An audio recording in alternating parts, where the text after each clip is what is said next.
আজকের এই আমির সম্মেলনে দাঁড়িয়ে আমি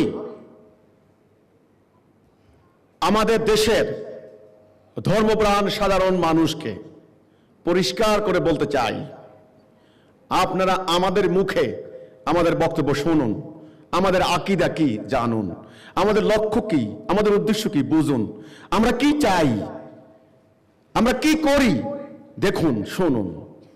ওই ধর্ম ব্যবসায়ী মিথ্যাবাদী প্রতারকদের অপপ্রচারে প্রভাবিত হবেন না।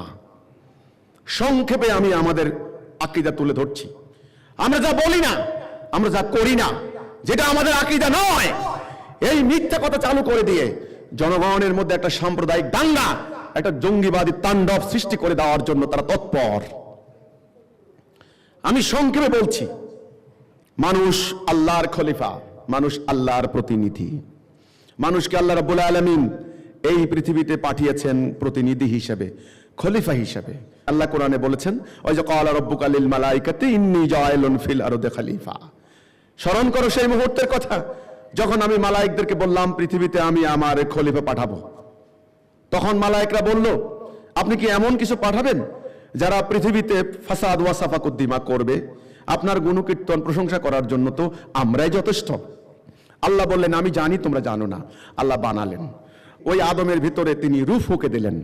তখন সমস্ত মালায়েকদেরকে বললেন, ওকে সেজদা করো, আমার খলিফাকে সেজদা করো। সবাই সেজদা করলো, ইবলিস সেজদা করলো না। আল্লাহ রাব্বুল আলামিন ইবলিসকে ডাকলেন যে, ইবলিস সেজদা করলে না কেন, যাকে আমি নিজ হাতে বানিয়েছি? তখন ইবলিস বলল, ও হচ্ছে মাটির তৈরি, আমি হচ্ছে আগুন। আল্লাহ বললেন, ও অহংকার, তবে তাহলে এখান থেকে নামিয়া যাও, যেটা আমরা বলি আউযু বিল্লাহি মিনাশ শাইতানির রাজিম। ইবলিস বিতাড়িত হয়ে গেল, বহিষ্কৃত হয়ে গেল। তখন ইবলিস বলে, আল্লাহ আমাকে অবকাশ দাও, তুমি দেখবে তোমার এই খলিফা তোমার পথে থাকবে না। আল্লাহ বললেন, যা, তোকে কিয়ামত পর্যন্ত অবকাশ দিলাম, আদমের রন্ধ্রে রন্ধ্রে প্রবেশ করার সুযোগ দিলাম। ইবলিস তখন চ্যালেঞ্জ দিল, তুমি দেখবে তোমার দেওয়া পথের ডানে বামে সামনে পিছনে আমি ওত পেতে বসে থাকবো, অধিকাংশ এখান থেকে নিয়ে যাব। আল্লাহ বললেন, যা, যাদেরকে নিতে পারবে তাদেরকে শুদ্ধ আমি জাহান্নাম পূর্ণ করব। এ হচ্ছে গোড়ার কথা। আল্লাহ রাব্বুল আলামিন আদম থেকে মা হাওয়াকে বানালেন, মাকে বানালেন। আদম হাওয়া দুইজনকে জান্নাতে থাকতে দিলেন এবং বললেন, যা খুশি খাও, যেটা ইচ্ছা যাও, তবে একটা নিষেধ, ওই গাছের নিকট যাবে না, তবে তোমরা জালেম হয়ে যাবে। বাবা আদম মা হাওয়া আল্লাহর এই নিষেধটাকে ভুলে গেলেন, তারা অমান্য করলেন। তাদের মনে পড়লো, তারা তওবা করলেন, রব্বানা যালামনা আনফুসানা ওয়া ইল্লাম তাগফির লানা ওয়া তারহামনা লানাকুনান্না মিনাল খাসিরিন। আল্লাহ, আমরা তো গুনাহ করে ফেলেছি, আমরা তো অন্যায় করে ফেলেছি, জুলুম করে ফেলেছি। আল্লাহ আমাদেরকে ক্ষমা করে দাও, না হলে তো আমরা ধ্বংস হয়ে যাব। তখন আল্লাহ বললেন, আদম তুমি আর তোমার স্ত্রী এখান থেকে নামিয়া যাও। কোথায় নামিয়ে আসলাম? পৃথিবীতে। আমাদেরকে সৃষ্টি করছেন আল্লাহ। আমাদের প্রধান শত্রু হচ্ছে ইবলিস, আমাদের বাবা মা হচ্ছে আদম হাওয়া, আমরা আদম হাওয়ার সন্তান। এই পৃথিবীতে যখন আমরা আসলাম, তখন আল্লাহ বললেন, কিছু কালের জন্য পরীক্ষা স্বরূপ তোমরা এই পৃথিবীতে থাকো, আমি আবার তোমাদেরকে নিয়ে আসবো। সেখানে আল্লাহ রাব্বুল আলামিন বাবা আদমের সঙ্গে একটা অঙ্গীকার করলেন, ফাইম্মা ইয়াতিয়ান্নাকুম মিন্নি হুদা ফামান তাবিআ হুদায়া ফালা খাউফুন আলাইহিম ওয়ালা হুম ইয়াহজানুন। আমার পক্ষ থেকে হেদায়া দেব। সেই হেদায়া, রাইট ডাইরেকশন, গাইডেন্স, সঠিক পথ নির্দেশনা, হেদায়া, সেটা কি? আল্লাহর হুকুম, তাওহীদ, লা ইলাহা ইল্লাল্লাহ। বাবা আদম তিনি প্রথম নবী, ওনাকে আল্লাহ পথ দেখালেন। এই জন্য বাবা আদমের কলেমা হচ্ছে লা ইলাহা ইল্লাল্লাহ আদম সফিউল্লাহ।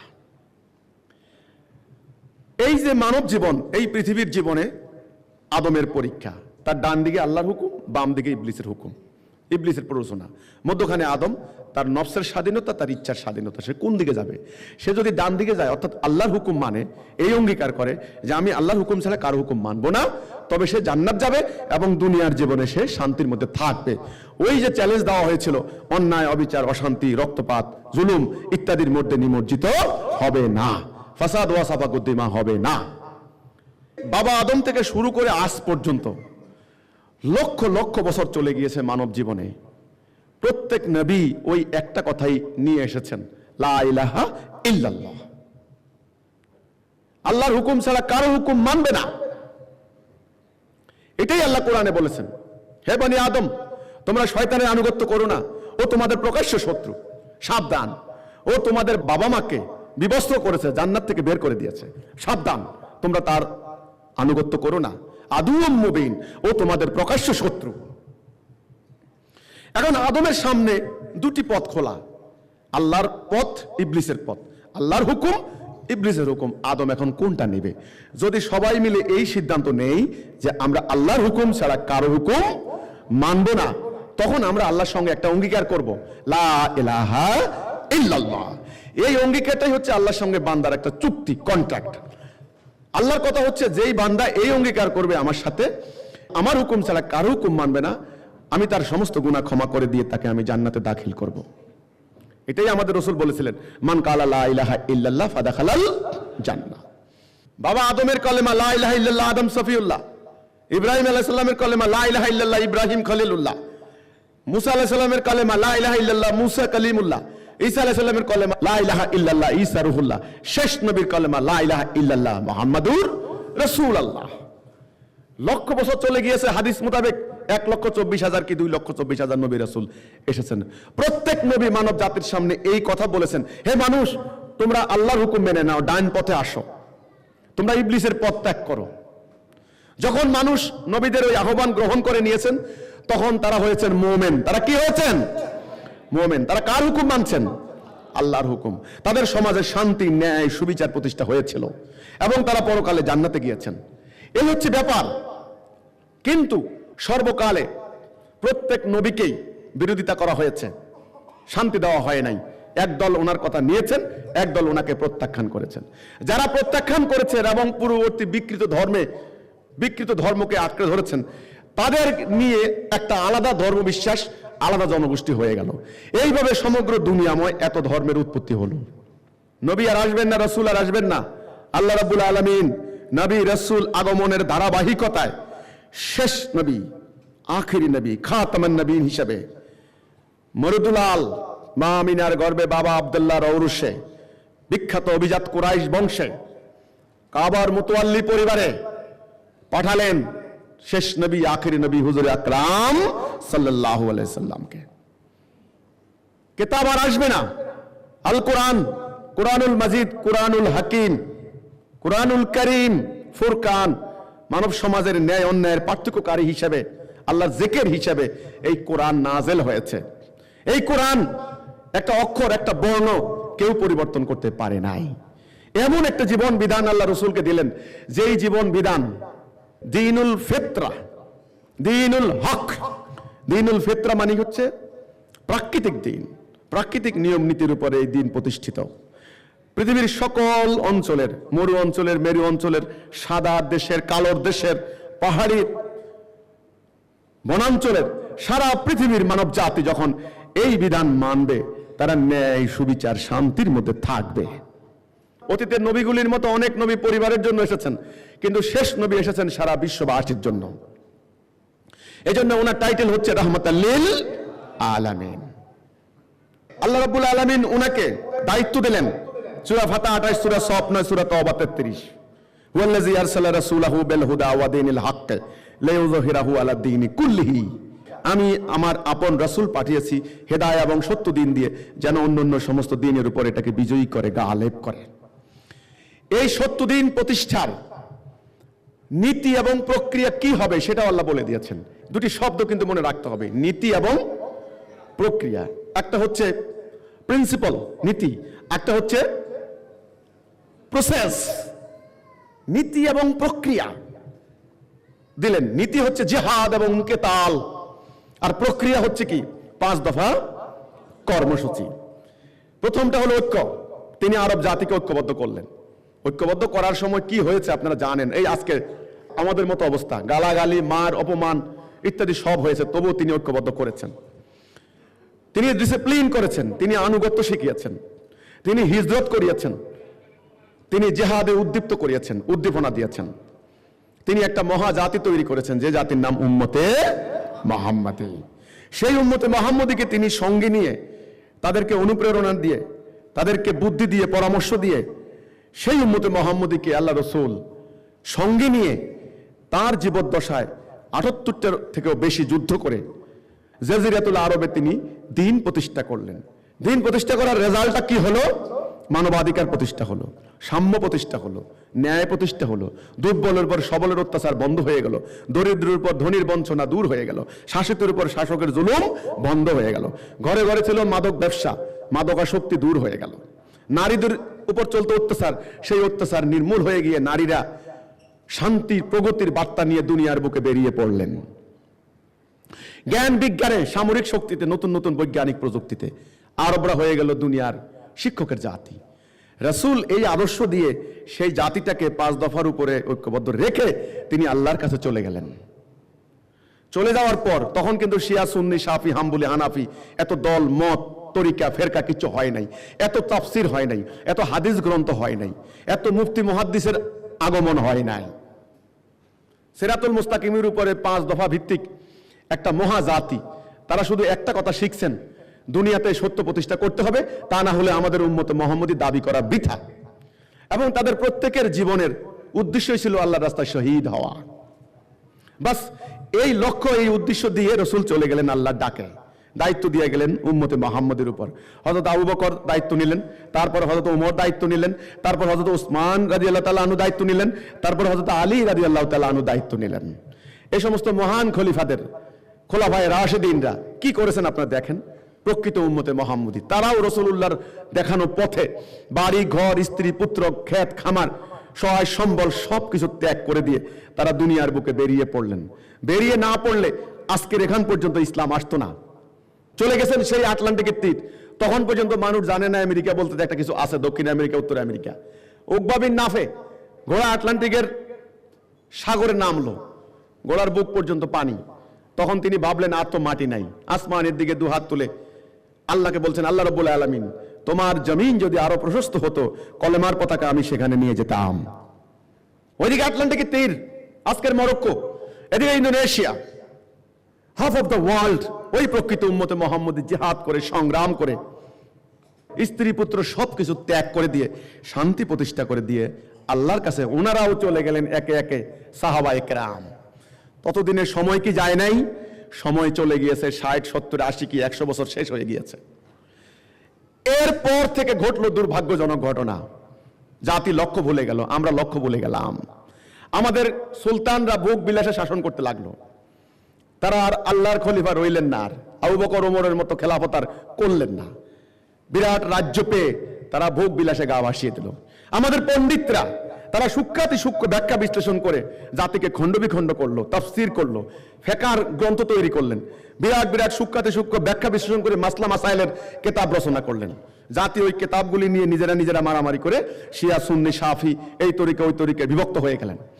তারপরে ঢুকলো ইরান থেকে বিকৃত সুফিবাদ, যেটা আল্লাহ রাসূল শিক্ষা দেন নাই। সেটা কি?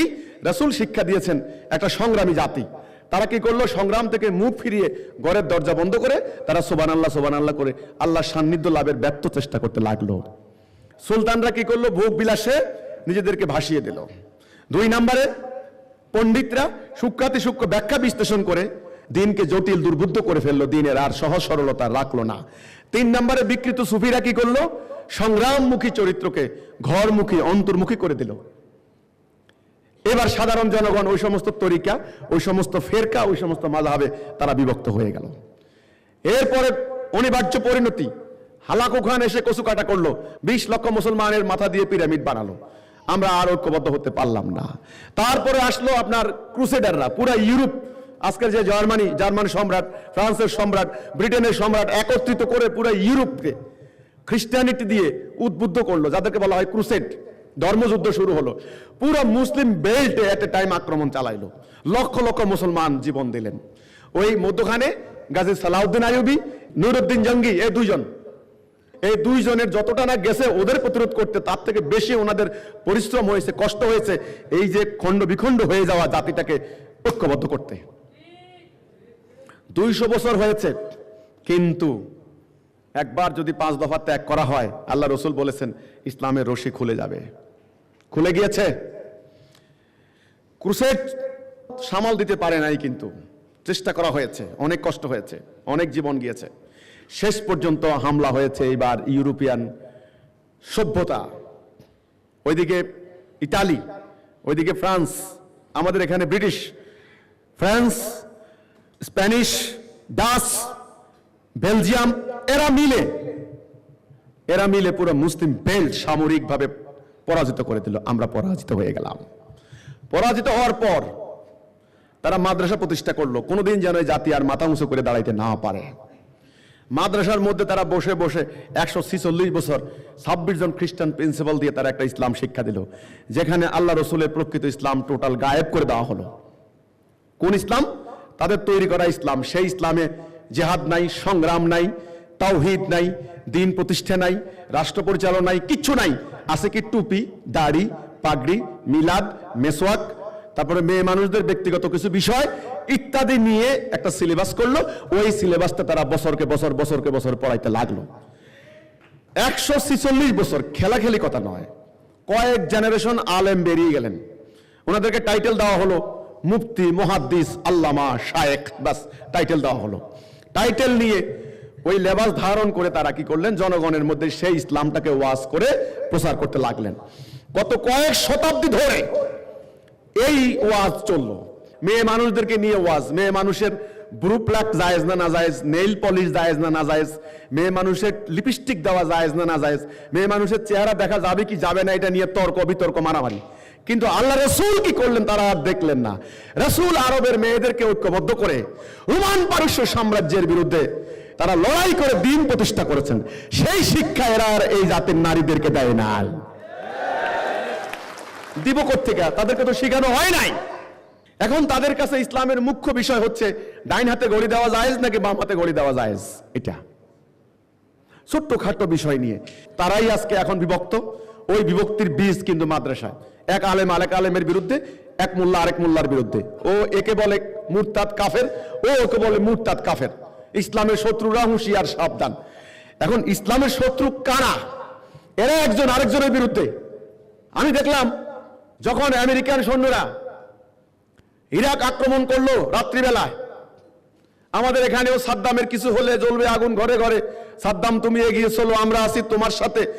এক সাদ্দাম মরে গেলে লক্ষ সাদ্দাম জন্ম নিবে, এরকম কথা শুনি নাই, স্লোগান শুনছি। কোথায় আজকে সাদ্দাম?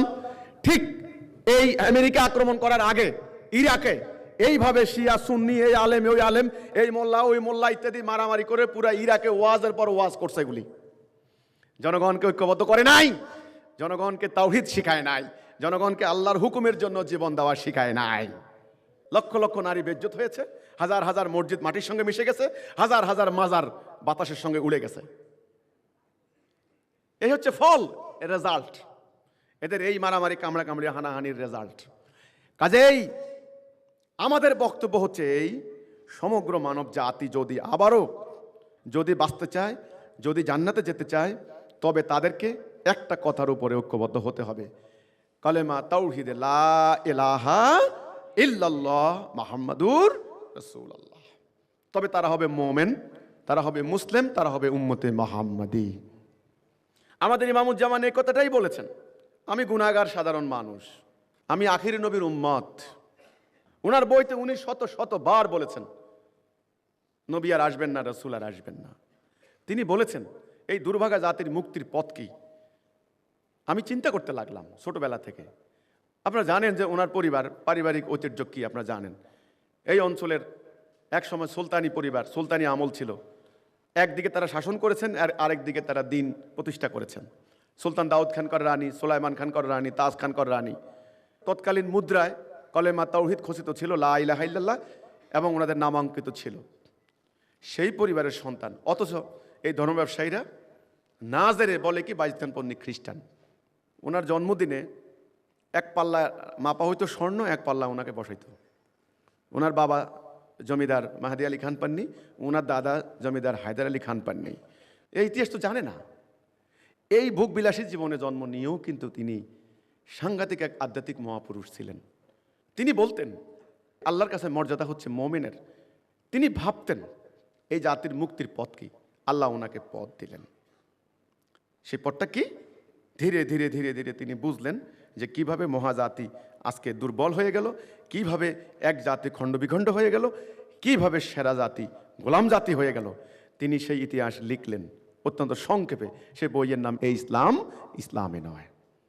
তিনি বিবরণী তুলে ধরলেন, যুক্তি দিলেন, প্রমাণ দিলেন, রেফারেন্স দিলেন, হাদিস দিলেন, কোরআন দিলেন, ইতিহাস থেকে তুলে তুললেন। তার একটা কথাও এরা মিথ্যা প্রমাণ করতে পারে নাই। তখন তিনি বললেন যে তোমরা তাওহীদে আসো, ঐক্যবদ্ধ হও। তিনি হিজবুত তাওহীদ আন্দোলন প্রতিষ্ঠা করলেন এবং তিনি হিজবুত তাওহীদ আন্দোলনের কর্মসূচি গ্রহণ করলেন, সেই কর্মসূচি যেটা আল্লাহ রসুলকে আল্লাহ দিলেন, তিনি নিজের থেকে নেন নাই। আজকে বলতে পারতেন যে তিনি কর্মসূচি রচনা করেছেন। আল্লাহ রসুলকে দেওয়া, আল্লাহ দেওয়া কর্মসূচি ইমামুজ্জামান নিয়েছেন।